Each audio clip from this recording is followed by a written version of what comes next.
became a vegan, there was issues of consent. You consume less plants, so you contribute to less suffering. So even if plants feel pain, which I would argue they do not, but if they do, you would eat less plants, and therefore you would cause less suffering. So we can eat less meat. I agree with you there. Would you not want to reduce the suffering in this world? Yes. So eat less meat. We agree with that. And the way to reduce suffering in this world is by being ethical farming. Eat less meat. There are agree with you. So really, you're not really a vegan. You're thinking like a Muslim at this minute. I'll tell you why. A Muslim doesn't want unwanted suffering to any living thing. When we consume meat, do you know how we make it permissible to us? We can't just, kill a chicken or kill a cow or something to eat, for example. This life, we have to take it with the permission of God, only for the consumption of eating it. You don't have to eat it. You don't have for playing games that people play, like, the English tradition of foxes and rabbits or hares, right? It will totally disallowed and not allowed in Islam, because you are killing an animal for fun. In Islam, do you know how... Why do you eat meat? Why do you eat meat? I'll tell you why. Why does a lion eat a deer?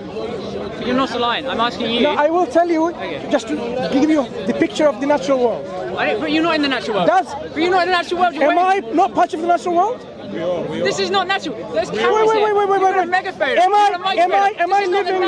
I living in an artificial world, or am I part of a natural world? You're not running around naked, are you? You're not living in the natural world. You're living in a society with rules and concepts. The natural world is, if I'm bigger, I have the rights. That is, might is right in the natural world. That is not the case in this world. There are laws. There are judgments. You cannot take from another. There are dignities. There are respect. You are given rights. Yes. That is not natural. Right. That is not the way animals live. That is not the way beings without moral ability live, okay? But what I'm saying is, would you not want to reduce the suffering? Yes, Did I tell you already? And therefore, you should go vegan. I told you already, you are speaking like a Muslim in the sense that there should be minimum suffering for that's beautiful. all living Then we agree. creatures. Then we agree. Yes, we do. So you don't have to be a vegan. What you need to be, become a Muslim. And when you become a Muslim, I'll tell you, once you become a Muslim... I would disagree with that, but go on. When you say you disagree, this whole world, right? Yeah. You need to really understand your position in this world too. Okay. Not in relation to animals only, right? Yeah. Do you believe this world is a product of a creator? No. Right. I don't believe in so basically, your ideological stance has made you to think and accept veganism. I believe in evidence-based decision making. Very good. I believe in that too. I knew you were going to say right. What are the evidence that this universe came from nothing? Is there any evidence? The universe didn't come from nothing. So the universe... No one has ever said the universe comes from nothing. A lot of people say that. No, they don't. So they say it comes from a very dense piece. Okay, so why would... Then it expanded very, very quickly, and the universe we are in is expanding. You know what? I agree with you. Then why would world-famous scientists and physicists like Professor Lawrence Krauss write a book called The Universe from Nothing and sell it and become the bestseller? And his fans digest it and they believe the universe came from nothing. But they may do that, but I don't believe that. Right. I would say the general scientific community does not say the universe comes to nothing. Right. There is not that consensus. Is not the case. So use the universe. Consensus is it comes from a very dense piece of matter, etc. It was very dense, and then something we don't know what it was. There is no consensus on that. It expanded extremely quickly, and that is the universe we're living in, and it is expanding. And there's evidence. How old is our universe according to science? It is roughly billions or trillions of years old. About 13.67 billion years, right? It's extremely old. Right. So 13.6, say 14, round number. Yeah. 14 billion years is nothing compared to eternal universe. If a universe is eternal, it's more than trillions and trillions of years. But they don't say the universe is that. They're not saying it's that old. What are they're saying since the start of the Big Bang. That is the period of time since the start of the Big Bang. They're not saying that the concept is it is eternal. No, their concept is the concept is our eternal. universe But here's the thing, right? Our universe is only 13.7 billion years old. That means there was no before that. Okay. So, well, I disagree with that, but... you disagree with Here's the thing. On what evidence do you disagree with these scientists? Logically, God can exist and the Big Bang can exist as one. You can believe in a God and you can believe in the Big Bang. You can say that the way that the religious texts speak are descriptive and they're not literal and they're describing that process. You can argue that. But what I would say is I don't see any evidence for God. I don't see any evidence for God, and I don't see any evidence for there not being God. I can't prove a negative. And you're asking me to prove a negative, and that's not physically possible. Yeah, I cannot prove that God doesn't exist. We prove negative all the time. What I can do is prove that a particular type of God exists. But I do not fully understand. Okay. Let's go through these Islam, and I don't fully understand. So I wouldn't be able to prove to you that Islamic God doesn't exist. I agree with you, but I would say in my day-to-day life, I see suffering. And to me, if I was God, I would argue, and God is meant to be kind. Is that correct? And just. He's just. And wise. But is a child being born with a disease who is suffering from birth, is that just? I would argue that is not just. A child being born without any decision making, let's think about this. ever making any more decision, is in suffering. I would say that's not just. So your no reason... one should suffer without reason, without cause or justice. Right. That is what justice is. Justice is an act and a consequence of that act. That is not the case for a child born with a disease. Sure. That is not the case for someone starving. So let's deal with one by one, right? Okay. Let's deal with the first thing, child suffering. Give me an example of this suffering. What is the child suffering from? Cancer? I don't think a child can be born with cancer, but I could be born. There are children born with severe disabilities. Fine, disabilities. Do you know that many of the things could be because of what we do as parents? What we have done to our environment? Why we have done all this external stimulus all around us, and then they make the baby deform in our womb? Do you have a family? I'm responding to your question, so I'm asking you, do you have a family? I have a family, but let me move on. If you did something wrong, say you came up and slapped me, yeah? That I would agree that's wrong, yeah? And instead of you suffering, your children suffered. That's not just. You should feel the consequences of your action, not your children. Let's take that. That's not just. It's not just in your thinking, perhaps. I'll tell you why the thinking is quite out of place. When we know that if someone drinks alcohol in large quantities while she is pregnant, we know the child's going to develop fetal alcoholic syndrome. That is correct. Yeah, we know that. That's correct. So then you're saying this woman, the mother, the pregnant woman, should suffer, not the baby. But we know that the consequence is going to pass on to the baby. But that is wrong. That is not just. Wait. You can't just say, oh, because the child suffers, the child is made to suffer because of the actions of someone else.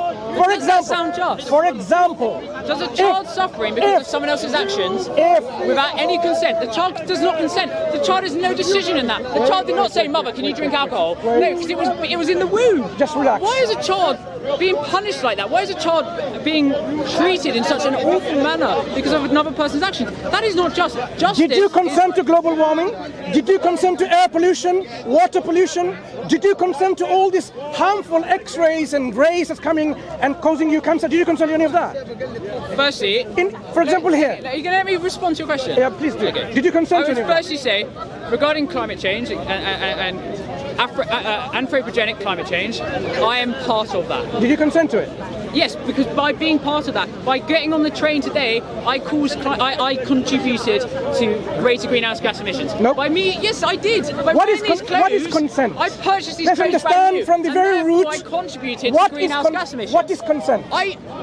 By using oil, I contribute to greenhouse gas emissions. I am consenting because I am part of that action. What is consent? When it comes to cancer, I'm not consenting to that. I'm not consenting to cancer, but I don't have a choice because I live in a... look at that. I don't have a choice. That's the difference between consent and not having a choice. But no one here thinks cancer you got is just. It finally. No one here... Sorry. Okay, anyone watching, who thinks cancer is just? No one thinks cancer is just. You know what you're doing? Because you're shifting the discussion. Instead of now talking about consent, you're now going to justice. Let's understand consent first. All of the things that you mentioned, ultimately what you're admitting now, I had no choice. I have been forced to live in a system like that. So you did not consent to it, You're forced onto it. I do not consent to the ability for me to get cancer. But here's the Sorry, thing. sorry. I was born I'm not as an talking about organic cancer. organism. I was born as an I organic don't organism. see in why- biology. And that's how Look. I know evolution is real. Because it doesn't work very well. It works The reasonably harmful- well, but we have issues The with it because harmful it's come from different things. rays that comes from the sun or from our universe up But I'm there. not saying that's just. I'm saying that is Sorry, not just. sorry. You can't just make it into a just thing only without looking at the system. So now you have ozone layer being hole created in it and Like harmful. human action. It's the humans doing it, of course. Did you consent to that? Did I consent to it? No, I didn't. I was forced into it. I had But no. collectively we Sorry, do. sorry. That collective sorry, action of using Sorry, aerosols. now you are now totally changing the meaning of the word consent. So now, for example, if a woman is raped because man overpowered her and she had no choice, That's not the case. excuse me, let's understand consent. If a woman is being raped by various pervert individuals and they overpower her and she has no choice into that because she's been forced, is that her passive consent to this? That's not consent. Is this a passive She consent? is not consenting. Is this a passive consent, not an active one? Is this a passive No, consent? it's not. Good. So if I am being bombarded with all this harmful rays and pollutions all over, am I consenting to this? Okay, so Or am I being forced into it? when we think of consent, Do I have a choice or am I consenting? can I talk? That's the whole idea. Okay. When we consider consent, it generally involves multiple people who have the ability to make decisions. We do not consider consent in the circumstances where people don't have the decision process. They don't have control over that. There is no responsibility. When we have consent, there is responsibility and there are consequences to our actions. That is what consent is. That's what we're involved in when it comes to consenting. Yeah? So, whereas someone can consent to sex, we don't consent to a catastrophic climate event. We don't consent to that. However, you agree with me? collectively, for certain catastrophic events, collectively, we have knowingly contributed to that. That is just how the There's world a huge works. difference between knowingly being part of the system and actively consenting. I've got to take a phone call. This keeps coming through. You have to be a little bit away if you're going to speak because all cameras going to. Yeah, that's fine. Right. So, what we're saying is, we haven't consented for any of this. We had no choice. The baby didn't consent to it. If the baby had the power to consent, I'm sure the baby will say, "Don't drink alcohol, mum, because it's going to harm me." I agree. But the isn't consenting. baby isn't consenting because 100%, firstly, we're in agreement. The yeah, baby does so, not consent. So don't to that. bring now the whole thing about the baby is suffering. The baby's not consenting to that. That is correct. But what But I the was baby saying is was suffering a because of just what? System, something that is just is where you do an action and the consequences of your action are felt upon yourself. That is a just system, yeah? Exactly. Where you consent, you're consenting to something. I say, if I'm going to go up to someone and swear in their face, I am consenting to their response, whatever that be, because I've taken that action and I'm responsible for whatever they do. You love because to I've read. caused that reaction.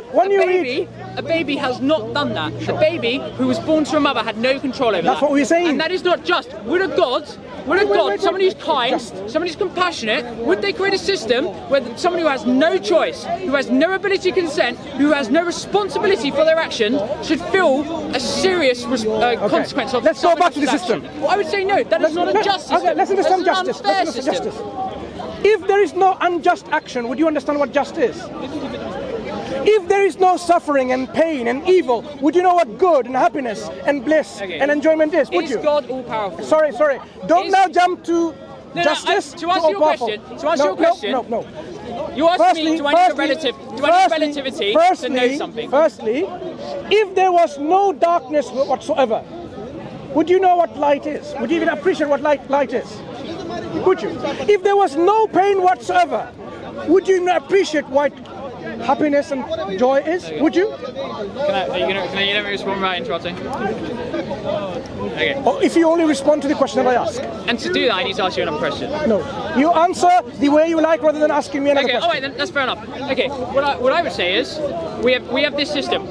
This is a natural system that it has lots of issues with it. If a God existed, he would, and a God is all powerful. I would argue that if I believed in a God, and I believe believe this. I could be wrong here, but is Islamic God, is he all powerful? I think he is, and therefore, if he is all powerful, if he can do whatever he wants, or I'm assuming his gender there, if they can do whatever they want, then I'm sure they could create a system where you do not need relativity to understand something. I don't think it's a big deal, but we live in this system, and therefore you've answered your own question. Perhaps you haven't realized this. If the creator is all powerful, is the creator able to create with his wisdom systems where people have this relativity to understand and appreciate more? We do not need to suffer. No, it's not. You don't need to God suffer. should be able to. If he's all powerful, he should be able to. The creator doesn't want you to suffer. Suffering doesn't exist. No. I'm sorry, but that's simply the fact. But here's the thing: because we live in a natural universe that is not created by some individual, because it's a reaction and over time, over millennium, little things have big impacts. Do you want we have the this creator? weird system which doesn't always work. This is why we have tailbones. We have tailbones because we evolved from a monkey with a tail. Oh, now you're bringing evolution because it doesn't work. If there was a God, he would have created a system where we wouldn't have tailbones, and therefore we wouldn't have issues. Now you're resorting we wouldn't have appendicitis. Evolution. We need an appendix. We don't use an appendix. An appendix is a leftover from an evolutionary forefather of us. If a God was created that, we wouldn't need to have an appendix. I work in a hospital. Okay, that's cool. Right? Do you know what an appendix does to our body? You just made a statement. It's a vestigial organ. Now that was the belief. No role. That was the belief. It has no role. That was the belief about vestigial organs. Yep. Like in the Middle Ages, that's how far. I'm not saying Middle Ages in the 14th century, in the early 19th century. They had a list of vestigial organs. Okay, yeah. I encourage strongly to everyone who's listening to go and research about vestigial organs, starting from the very first list that was created or generated in the early 19th century. And look at the list. Is the list of vestigial organs means redundant organs in your body. The organs or things in your body that has no purpose. We call them leftover of evolutionary byproducts or whatever, right? Search and do research. Are these lists getting bigger and bigger? Like the more and more part of our body is useless? Or it's getting smaller and smaller and smaller and smaller? One thing I can tell you right now, the list is getting smaller and smaller. Why? Because as our science and technology develops, we learn more and more about the function of those things. Appendix was once considered to be a vestigial organ, once considered by our scientists who believed in evolution. But the same scientists will now say, of course, appendix has a major role to play. I'm not going to tell you what role is because I want you to do the homework. When I first checked decades ago, so it wasn't actually new information, decades ago, in Scientific American, Ask the Experts, because I used to read Scientific American. There's two news science magazines I used to read during the university years. New Scientist and Scientific American. Scientific American had asked the experts, and there someone did pose that question. What is the role of the appendix? More than 2 professional scientists in their field answer that question. What role the appendix plays. So today, you would not find, as far as I know, a biology textbook which has this myth, appendix has no role to play. Right, so this is your answer to about vestigial organs. Coming back, look, in Islam, Allah tells us that ظهر الفساد في البر والبحر. The corruption has occurred in the land and the sea. Why? Because what their hands have earned. So Allah can, make them feel some of their own chastisement, what they have done with their own hands. Also Allah says that He will test people with something of fear, hunger, loss of life, loss of property, and so on and so forth. So this is part of the wisdom of God creating this life. This life, God, that we believe in, a just God, did not create this as paradise, in which there is no suffering. I can see. I know, but I want to quickly answer this. You will go there. I'm not going to take minutes. Maybe a few minutes. This life is not life utopia created by God. It is a transitionary period in which we will be tested in what we believe and what we do. I understand your position. And the thing is, when we end up in a destination, there will be a place of happiness when there will be no suffering. So God created for this wisdom We from need God. relativity. We God need has created relativity this. to understand the good and the bad. Do you know why there's good and the bad? But at least this point, Okay. we have been given freedom of choice, Yeah, free will. We have been given Free will means some people will use it wisely and some people would not. 100%. Those who would not, they will create suffering. They will do evil. If they were unable to do evil, then they have no free will. Okay. Because of the provision of free will, their suffering does exist. I do understand your position, and I'll be honest, I have heard it before, and I understand the logic of relativity. I would disagree with that, but obviously I've got to go.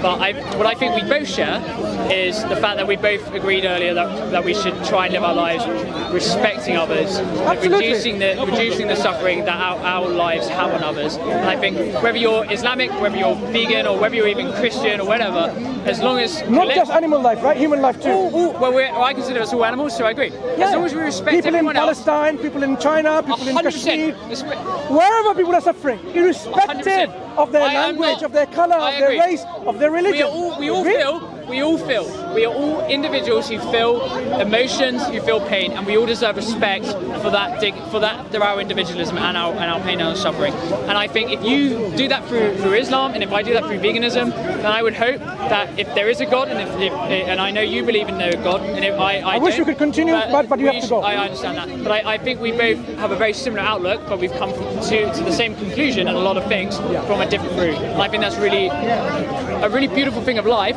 that we can come to the same conclusion, but from very different journeys. It's just a matter of how we take that journey. If you consider Islam and research into it, you will see that all your noble things that you've just said, you will agree that Islam is aspiring and encouraging you to do the same. I'll make you a deal. I'll look into Islam if you look into veganism. Yeah, I have. Okay. I assume you use it for a YouTube channel or something, is it? There are lots of YouTube channels. You can ask them which channels they are. Okay, because I didn't know if you were part of it or not. But people just record. You come here and people record it. Okay. I want to look it up. I want to see. Okay. You can tell him which channels you're recording to, so he can reflect back.